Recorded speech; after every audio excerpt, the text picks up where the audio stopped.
I'm realizing that I actually hate finishing video games. It's such a weird thing, and something that you'd think would be satisfying considering the number of games festering in my backlog with such a natural desire to finish them, but I also don't like seeing things end all that often.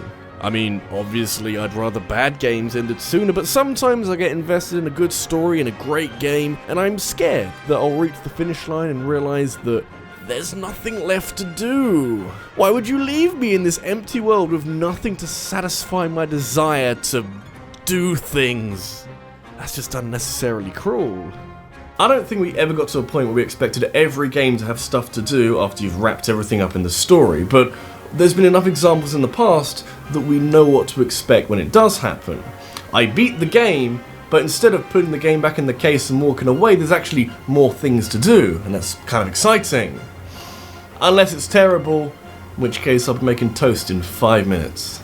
In a way, I feel I shouldn't be too mad if bonus content is a little light by the virtue of the content being bonus. If the main game was fun and had a satisfying conclusion, then should I be upset that the credits herald the end of the adventure, rather than signalling the start of round 2?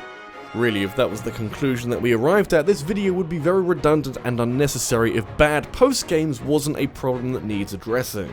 And by that I don't mean games that don't have post-games, since those games are operating by their own set of rules that works for them, and loading the main adventure with content instead. Still, I wouldn't mind having a bit more to do at the end. Whose dick do I gotta suck to play more game?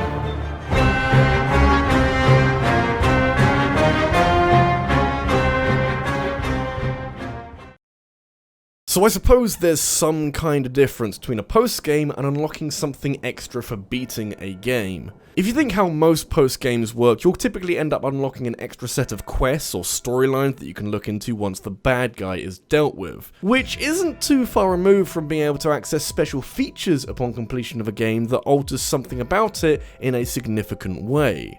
Being able to play through the game again as a different character isn't exactly what I'd call a post-game, but I think if you can change the circumstances under which you're playing through the game by virtue of unlocking something from beating the game, then I reckon you're experiencing some kind of post-game effect. That's all I can describe it as when you beat Eternal Darkness too many times and make everything worse for yourself. Beating any game multiple times is usually something you'll only do for a game that you really like, and when you like a game that much, you'll make certain allowances that you probably won't for other games. You don't need a reward or a post-game because playing this game again is reward enough on its own. Oh, it sounds so cheesy and I hate it. Still though, if Eternal Darkness went about its business without giving out rewards for completing it, I'd be able to move on and talk about something like, I don't know, Dragon's Dogma for being a shitty post-game, but no! Every time you finish this game, there's another little something that you can unlock. At first it isn't anything special, but that's okay. By the time you're finishing up your third playthrough, you're unlocking God Mode, an infinite sanity meter which does a spectacular job of smoothing out every interesting thing about this game. I've got nothing against God Modes, but I've never liked seeing them in horror games, since it quickly trivializes all the threats that you're supposed to find scary. Eternal Darkness does a really good job of this on a normal run through, and yeah, maybe you'd want something cathartic to de-stress with after all that horror, but something like this feels a little too hollow for my tastes. Tonal inconsistency like this really annoys me, and it's not just me ruining everyone's fun. Strictly horror games have their hands tied a bit when it comes to the post-game, since there's not a ton that they can do. DLC is always an option as some kind of alternate adventure, playing through as a different perspective, or just another character would be kind of cool, but often horror games tend to just settle for concept art instead. I don't hate Eternal Darkness for doing what it did, but I do think the post-game should work with the main adventure and not be too jarring. Can't wait for the next Kirby game to come out with its hyper-violence mode.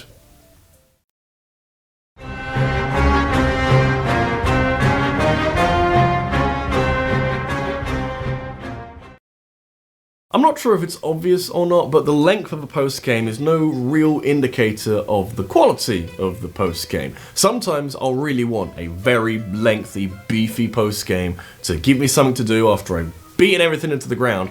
Whereas sometimes I'll be very happy if there's no post-game at all, depending on what game it is and what type of game It is, that's also very important. Most of the time, you can get away with hiding some kind of ultra-hard challenge in the post-game. Until you can't. It all comes down to personal preference, of course, but I generally really enjoy it when a game hides some kind of ridiculously hard obstacle in the post-game. It's like a victory lap that you can use to flex your impressive gamer muscles and give yourself that all-too-needed boost to your self-esteem as it slowly dawns on you that this optional challenge is actually kicking your ass and you're not as good as you thought you were and you'll always be a failure, and that's why Dad left! When challenges get too hard, they lose their luster and become frustrating to beat as opposed to gratifying. Sly Cooper and his games are usually very good at helping you feel like you're in control of all your talents, which is something that is adequately expanded on thanks to the Master Thief trials at the end of each game. The first two Sly Coopers have fun post-games. The Master Thief trials are conceptually a really good idea. Instead of doing anything crazy with a post-game, you can simply offer up extra missions that take ideas from previous levels in the game, but ramp up the difficulty a couple of notches so you feel like you're being pushed. Mostly the difficulty balance is maintained in the first two Sly Cooper games, save for the occasional trial here and there, but Sly 3, I have no idea what happened. Not sure if everyone had the day off, or if the intern was given this role, but the Master Chief challenges in Sly 3 Honor Among Thieves are so broken and frustrating to play through that your love of the game will be tested. Some of the challenges can be breezed through in under a minute, while some are so poorly balanced with short time limits or increased enemy counts or just too much to do without checkpoints that they quickly stop being enjoyable. Any optimism that you were carrying into the post-game deflates like a soggy balloon and you're left with this awkward elephant in the room of a challenge that you would need to beat if you wanted to say that you've completed Sly 3 and nabbed that platinum trophy. I can think of a few things I would rather do, and most of them involve hurting myself in bizarrely creative ways. It's tantamount to the same thing at the end of the day.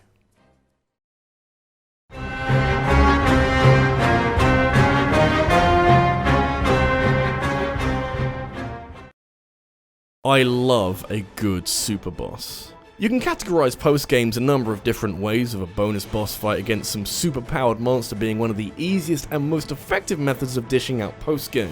Why wouldn't you want an extra challenge after defeating the supposed strongest threat in the game? Especially if the game's final boss wasn't all that difficult and you're desperate for something that will stretch you to your limits.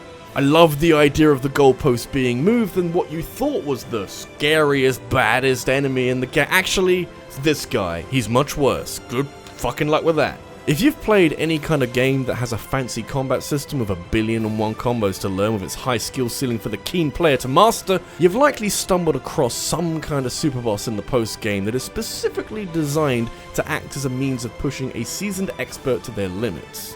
Kingdom Hearts has been doing this really well for years, to the point where it often didn't really matter what game you were playing, you could always expect something ridiculous to be waiting for you in the post game.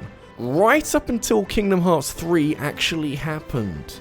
With my continued reluctance to become too heavily invested in a franchise that decides its plot by random word generation, I haven't played enough into most Kingdom Hearts games to accurately compare the likes of Sephiroth with Dark Inferno, but I know which one I'd be more excited to see. But even then, other Kingdom Hearts games usually have more than one secret boss fight to keep you busy, with some of them getting pretty wild as the game explores different ways of giving the player a satisfying post-game. Kingdom Hearts 3 presents the Dark Inferno, who is a large, muscular Heartless with 2 swords and a very simple strategy to defeat him. Just keep slashing, you're gonna die real soon. It's a little more complicated than that, but given the competition, Dark Inferno is an underwhelmingly limp super boss that never comes close to emulating some of the classic obstacles from Kingdom Hearts games past.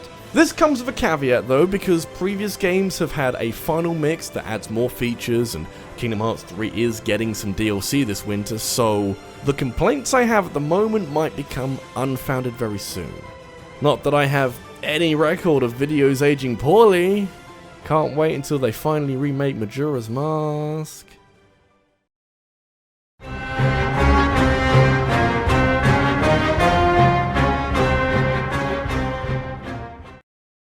There's an unspoken pressure associated with post-games. It's such a weird thing that I can only really equate to post-credit scenes in movies these days, where once you play a game and experience a substantial post-game that really satisfies you, you'd start to think that every game must be like this.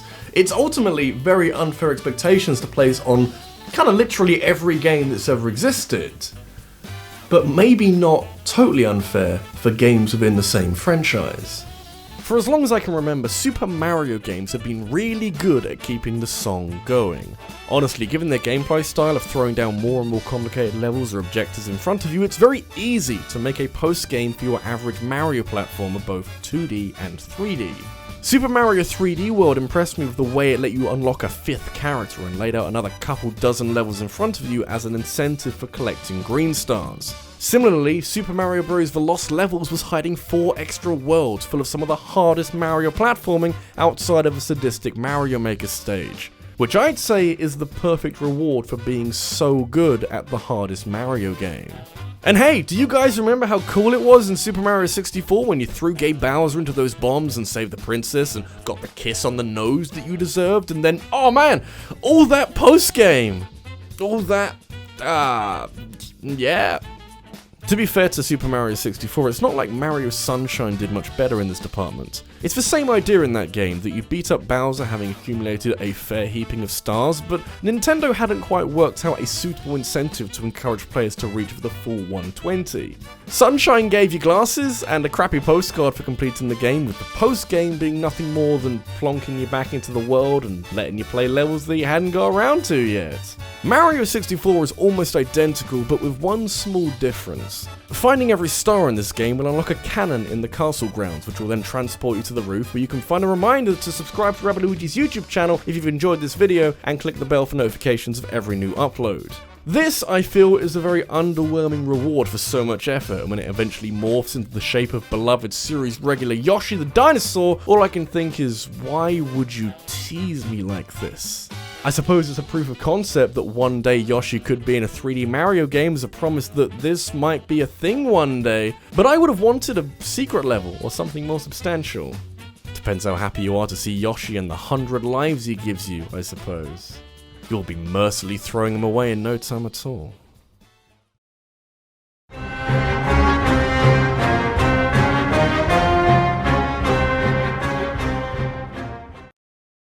Games don't have to have a post-game, but I do appreciate it when they do.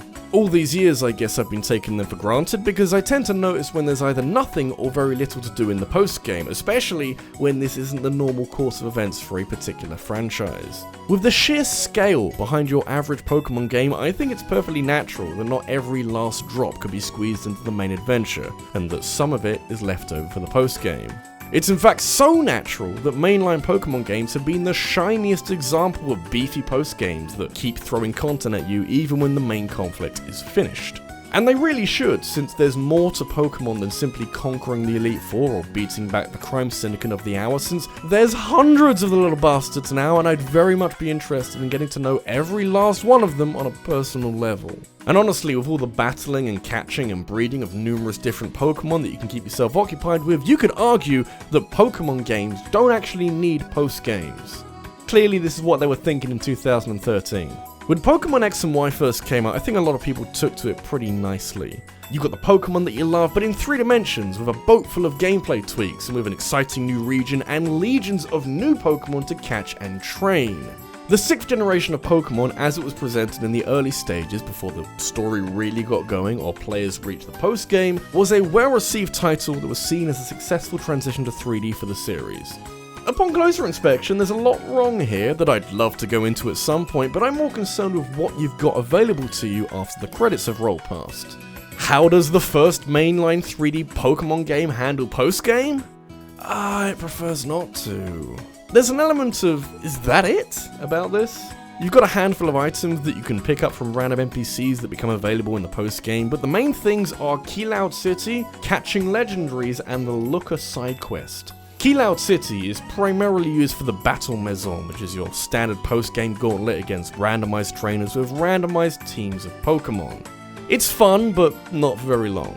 Catching legendaries in X and Y consists of a roaming legendary bird, Zygarde in his underground cave, and Mewtwo for some reason, which is entertaining for a while, but all over very quickly with how catch rates are in Gen 6. Basically, you catch them more easily because Game Freak thought that would be a fun idea, and then you realize that actually it probably is, but it means you got less content and you don't really know how to feel in the end. Okay. The Looker side quest is actually pretty interesting, but runs out of steam before the end and is never presented as anything that would genuinely challenge you. When you tally all of that together and you think that previous generations have had an entire other region in the post-game and a giant tournament that pulls together gym leaders and champions from previous games, Pokemon X and Y is weak as hell. Everyone's worried about Sword and Shield for not having the national decks in it, but I'm more concerned about the game falling away like wet tissue paper in the post-game. At least we'll have 800 plus Pokemon to battle with. Oh no! This is RabbidLuigi, and the biggest obstacle that Pokemon X and Y's post-game stumbles over is the weight of expectation that's brought upon by being the 6th generation in a historic series of RPGs that have all had good post-games. The only exception that comes to mind is Gen 1, where really all you could do was catch Mewtwo, but that was the perfect end to that adventure. It just felt right at the time. You fast forward to Pokemon X and Y, and it's so weird. It's almost like they've forgotten that they had to make a post-game. They didn't have to make a post-game, but compared to the others, it feels like they had to. And I don't want to say it was an accident, but with Game Freak being the way they are now, it's almost par for the course.